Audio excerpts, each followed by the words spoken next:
Hola, ¿qué tal, amigas y amigos? Estamos una vez más aquí en Por Iguales y el día de hoy traemos invitadazo de honor. Nos acompaña Alex Puerto, regidor de Zapopan por Morena, compañero de mil batallas, contemporáneo de ahí de los pasillos de estudios políticos. No tanto. Más o menos, ¿no? Y también pues la fortuna que nos acompaña Matthew. Gracias. También ya se ven muy acabados ellos, pero somos de la misma generación aproximadamente, unos semestres ahí. Exactamente. Y bueno, el día de hoy nos ocupa un tema por demás interesante, pero antes de todo los invitamos a que se suscriban y se suscriban. Les decíamos que tenemos invitado de lujo y nuestro analista ya de cabecera, Vimat, gracias por venir. Puerto, gracias por venir, ¿cómo estás? Muy bien, ¿ustedes? Pues aquí ya un poco acalorados por el clima y sobre todo por lo que ha pasado en estos últimos días aquí en Jalisco. No sé si ustedes, claro que ustedes saben qué pasó con cierta coyuntura que implica a una de las instituciones más importantes del estado, que es la Universidad de Guadalajara. Y bueno, la idea aquí de que pudieran estar ustedes platicando conmigo tiene que ver pues con estas intenciones de querer un poco aportar en el lenguaje coloquial qué implicaciones políticas tiene el que haya sucedido pues el deceso de Raúl Padilla, que lo identificamos como uno de los líderes ahí del grupo que controla la Universidad de Guadalajara. Y bueno, mi Puerto, pues yo por ahí vi que tienes un podcast, que trataste un tema, por ahí después vamos a ver las redes, pero ¿qué nos cuentas? ¿Qué implicaciones tiene esta coyuntura de la que hablamos? Bueno, antes que nada, muchas gracias por invitarme. Es tu caso, amigo. Gracias. Y resaltar la importancia de que se hable del tema. Eso es, yo creo que la parte medular, porque se está hablando desde una óptica de nostálgica, una óptica de reificar al personaje, de, digamos, sustraerlo de todo lo que hizo, como dicen típicamente por ahí, separar al autor de su obra, y es algo que simplemente no se puede hacer, porque era un hombre con poder, un hombre que tomaba decisiones, un hombre que ejercía mando político, ejercía el control sobre recursos económicos, y a través de él y a través de sus decisiones se impactaba la vida de muchos jaliscienses, se cambiaba en muchas situaciones el rostro de las instituciones del Estado, y no es una muerte cualquiera realmente, es una muerte que es muy simbólica, y yo creo que eso es lo que hay que abordar. ¿Tú cómo ves, mi Mat?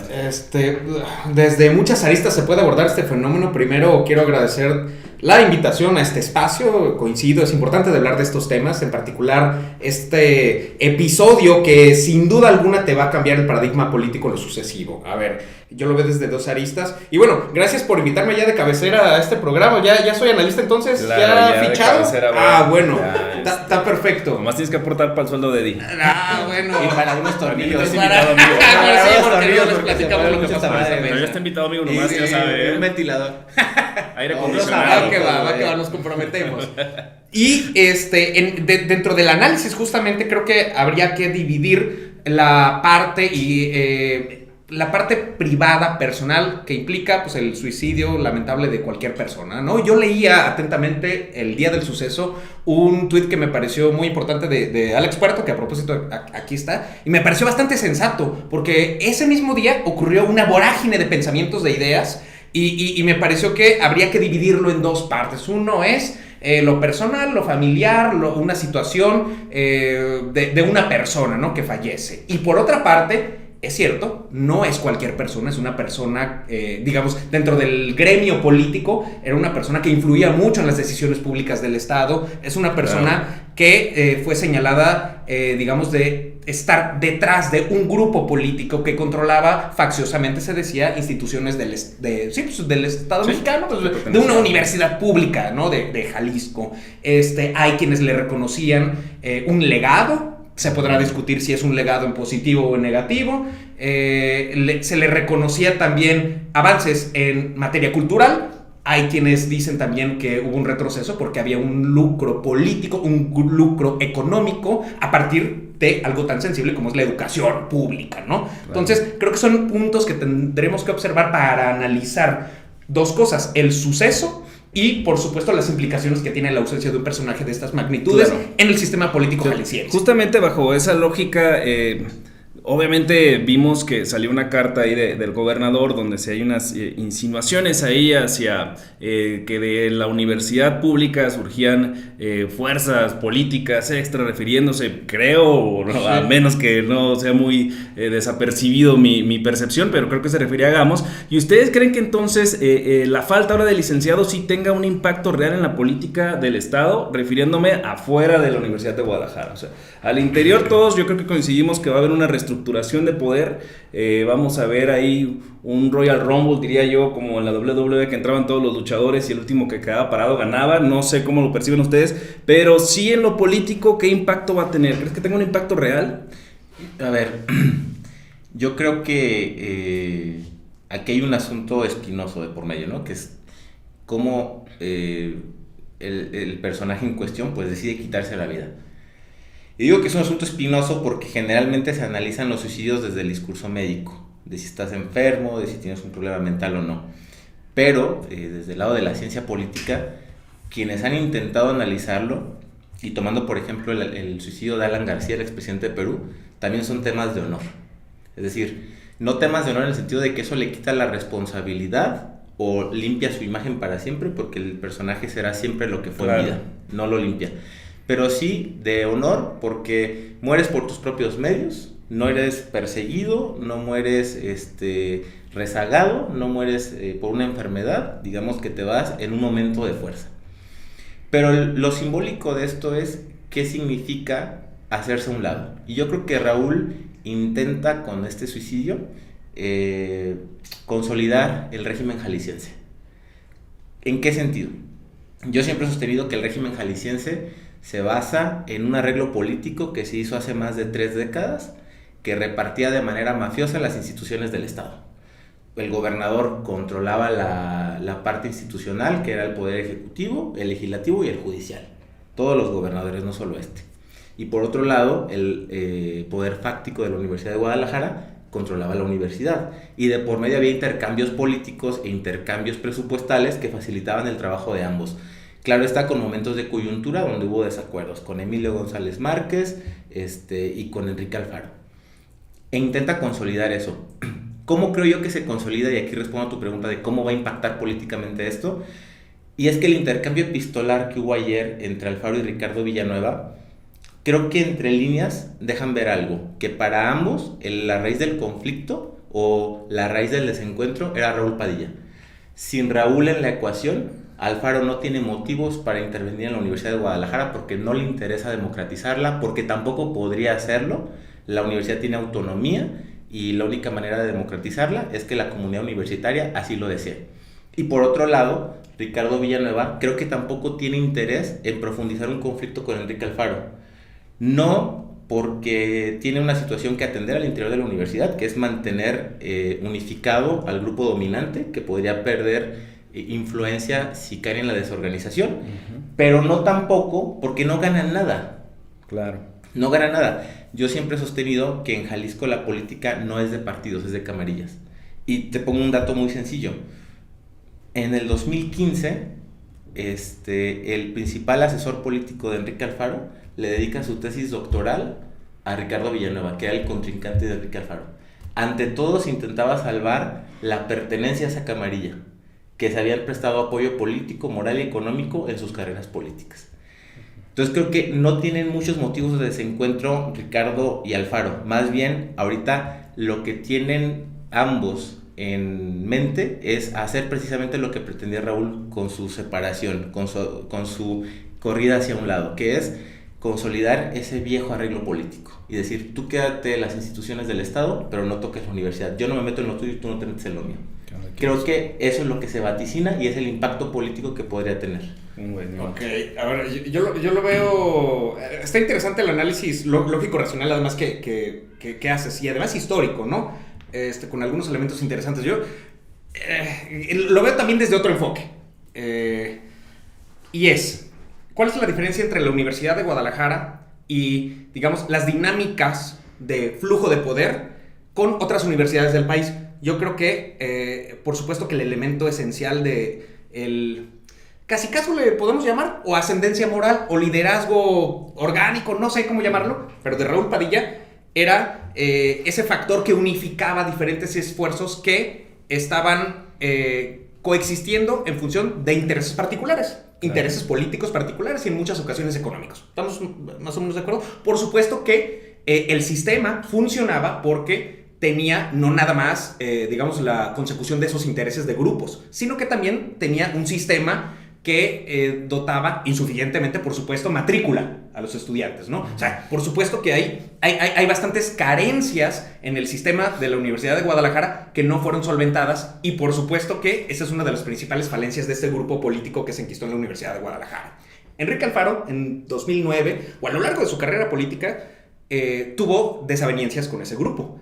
En particular, con la manera de conducirse del liderazgo inequívoco de Raúl Padilla. Creo que eso es claro. Incluso, el liderazgo es tan evidente que a una semana de la ausencia de este personaje, se notan diferentes mensajes dentro de un mismo grupo, de una comunidad, de diferentes grupos políticos internos que antes se conglomeraban en función de él. Entonces, ¿habrá entendimiento? Que esa era la pregunta.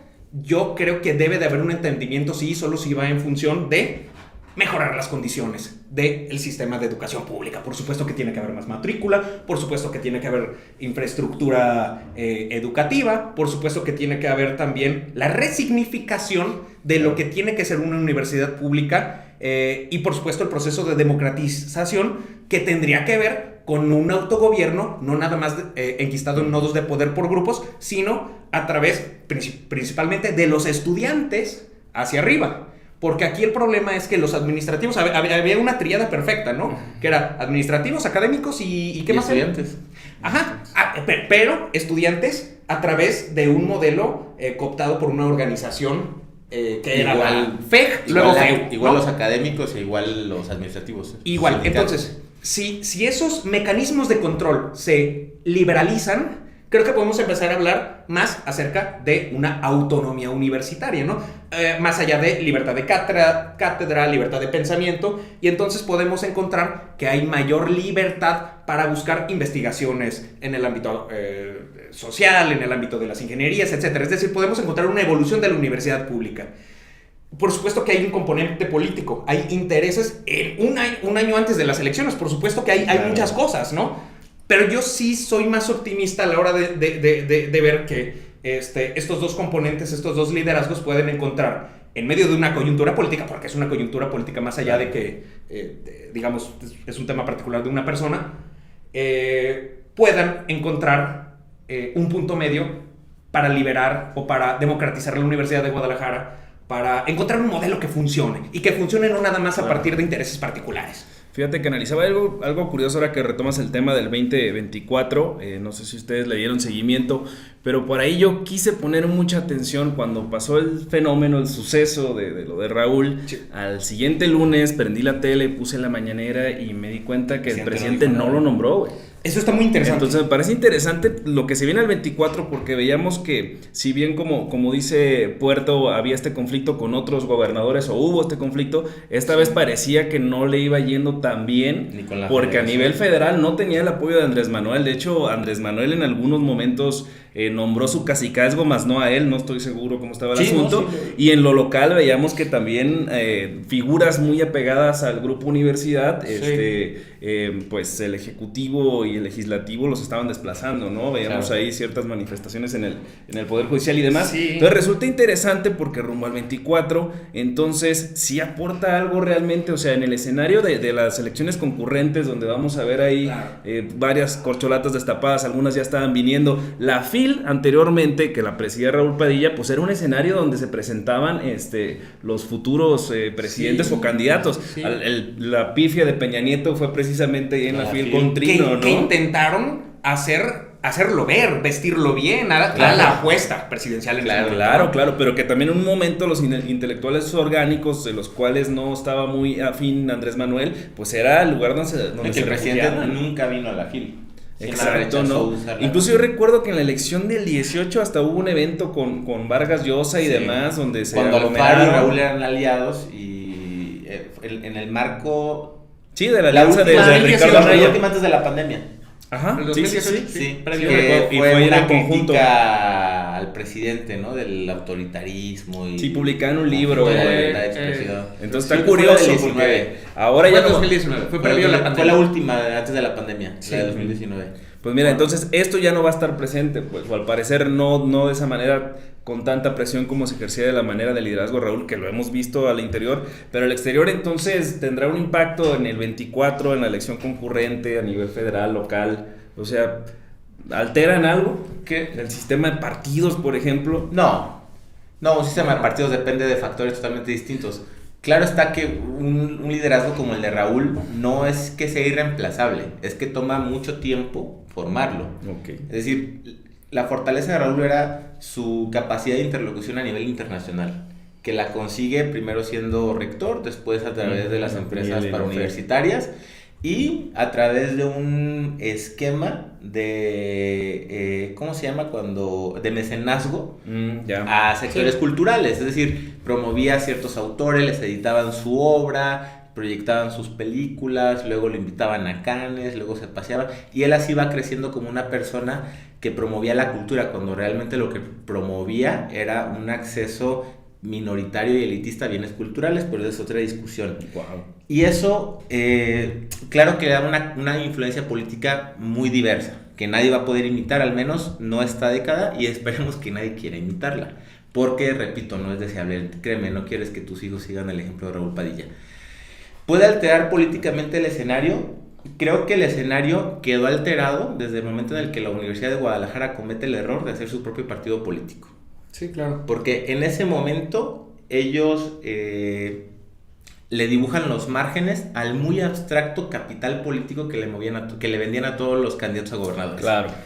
Ahí lo terminan por consolidar y saben que su umbral de votos es muy limitado.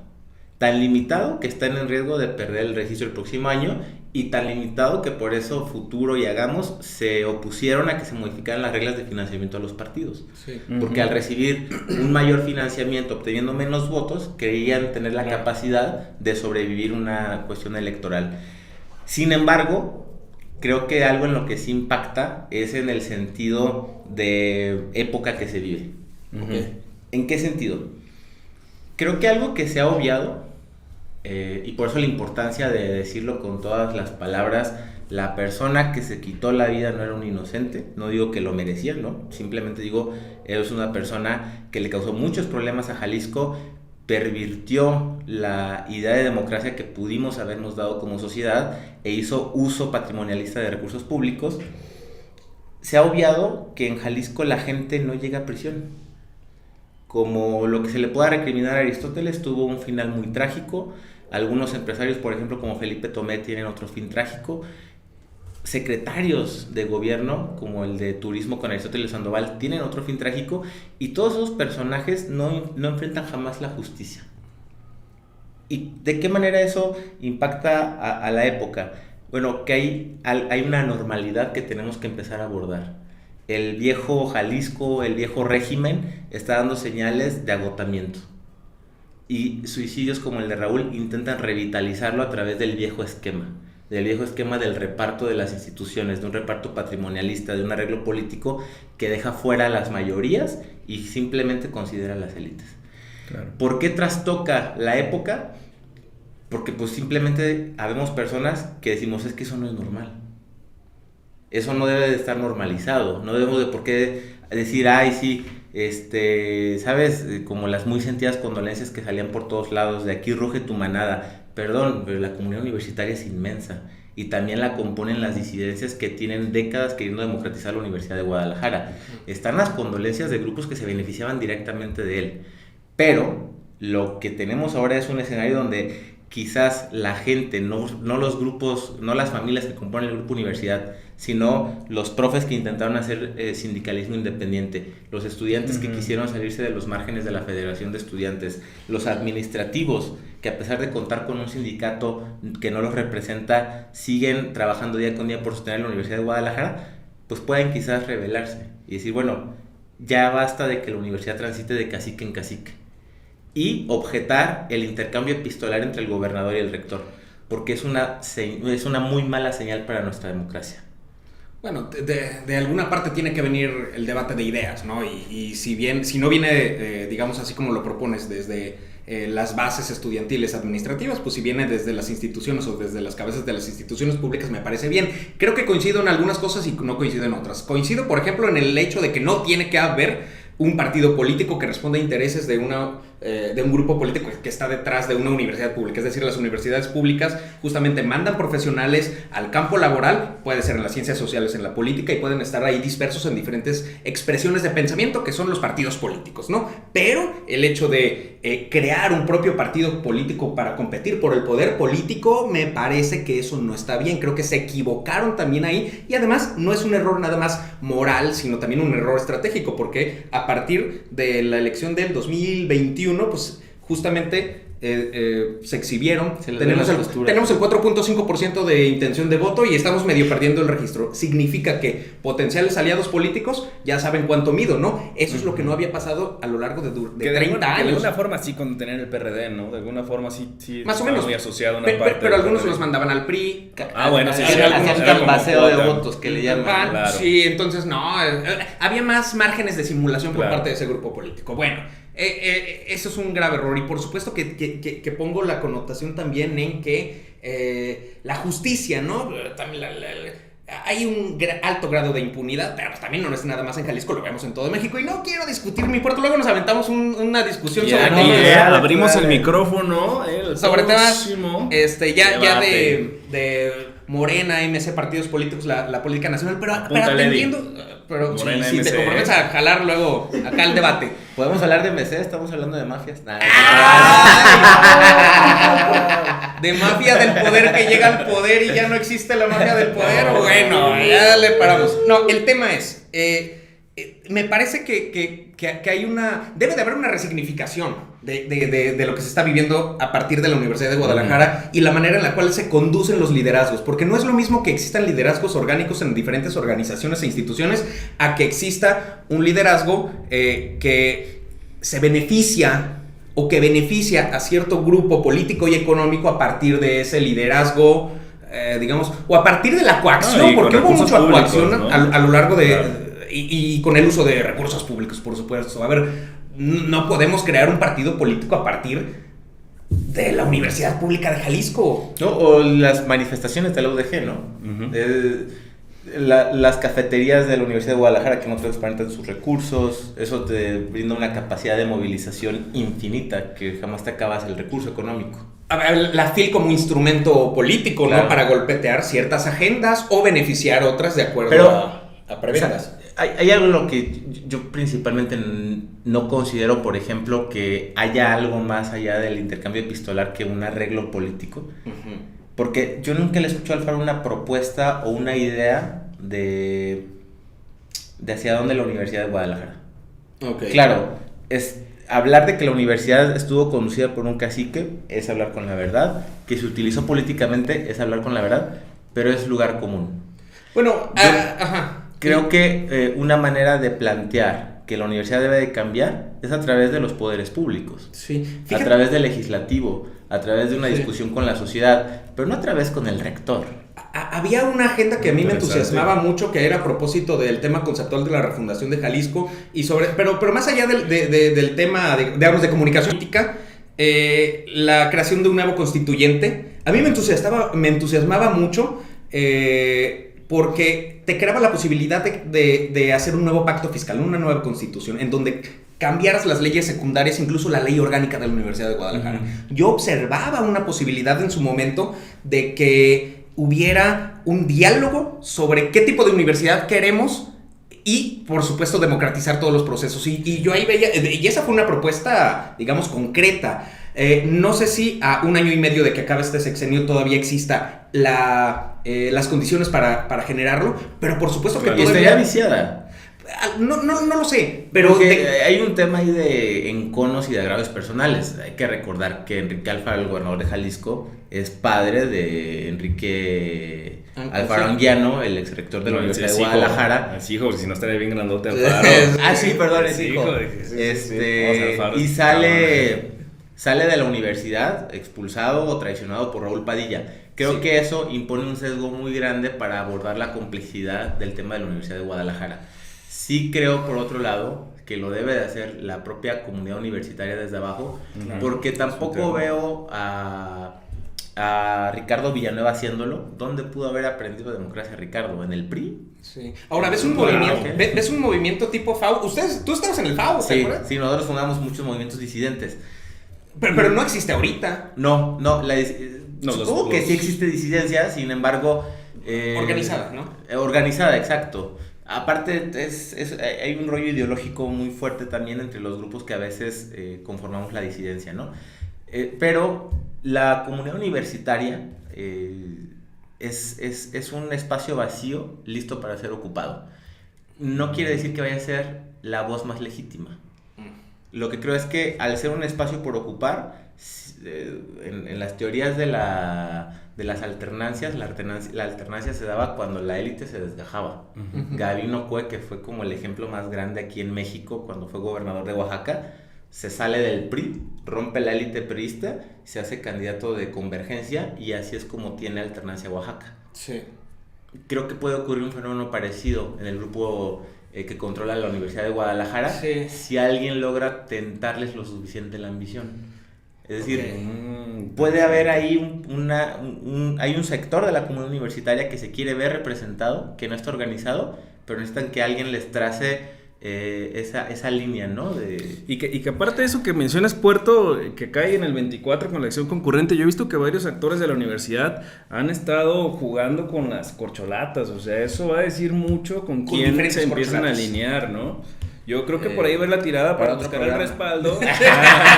En su momento se decía que uno de los fuertes de Raúl, cuando estaba a punto ya de perder, que le tomaron la rectoría, se da por su relación con Carlos Salinas de Gortari, ¿no? Entonces, sí fortalece institucionalmente a lo local el que tenga una relación con el que esté de titular del Ejecutivo Federal. Pero Eddie me está dando señales de que ya estamos muy tarde. Pero, bueno, mi Puerto, mi Matt, esto nos da para darle duro. Yo creo que me gustaría invitarlos unas por semana si quieren aquí. Yo pongo las cheves, aunque ustedes ya son muy atléticos, nos tomamos Eddie y yo. Pero para seguir discutiendo la agenda pública que se viene, creo que este tema, por cada intervención le podemos sacar la sal de todo, ¿no? Podemos hablar temas desde lo partidista. Nos traemos bibliografía que ahí basta y se va a escribir. Y bueno, la verdad es que esta historia creo que está por comenzar, porque fíjate, las autoridades universitarias salieron de vacaciones. Curiosamente, van a regresar y seguramente va a haber muchos reacomodos en términos de... Que ahora esa es práctica histórica, ¿eh? En vacaciones coincidían con Raúl y tenían ahí sus encerronas. Sí.